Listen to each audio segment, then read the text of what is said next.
Tertangkap. Orang wanita yang dikaitkan dengan Samsul Iskandar mendakwa Perdana Menteri Anwar Ibrahim sendiri adalah dalang di sebalik tindakan merakam adun-adun Sabah.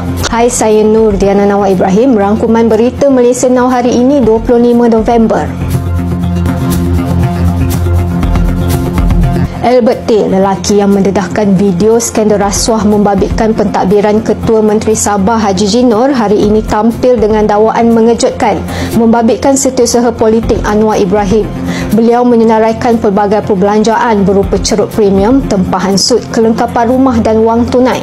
Kesemuanya mencecah lebih 600,000 yang diberikan kepada Samsul Iskandar Muhammad Akin. Perbelanjaan itu menurutnya atas permintaan Samsul yang berjanji akan berunding dengan Haji J bagi memulangkan semula wang yang pernah dibayar Albert kepada beberapa ahli politik bagi mendapatkan lesen perlombongan. Samsul bagaimanapun mengumumkan peletakan jawatan dengan alasan wujud usaha menjatuhkan imej kerajaan dengan menyerang beliau.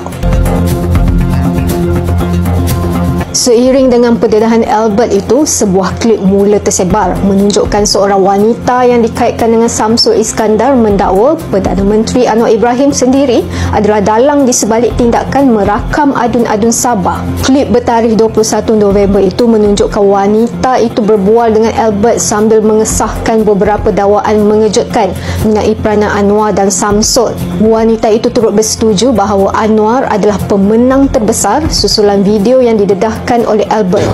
Saya macam catur dia mempergunakan saya untuk muslihat politik dia. Sekarang yang rakam-rakam ini semua, pemenang terbesar siapa sekarang? PMX lah. Siapa? PMX. Yalah, pemenang terbesar ni Anwar Ibrahim.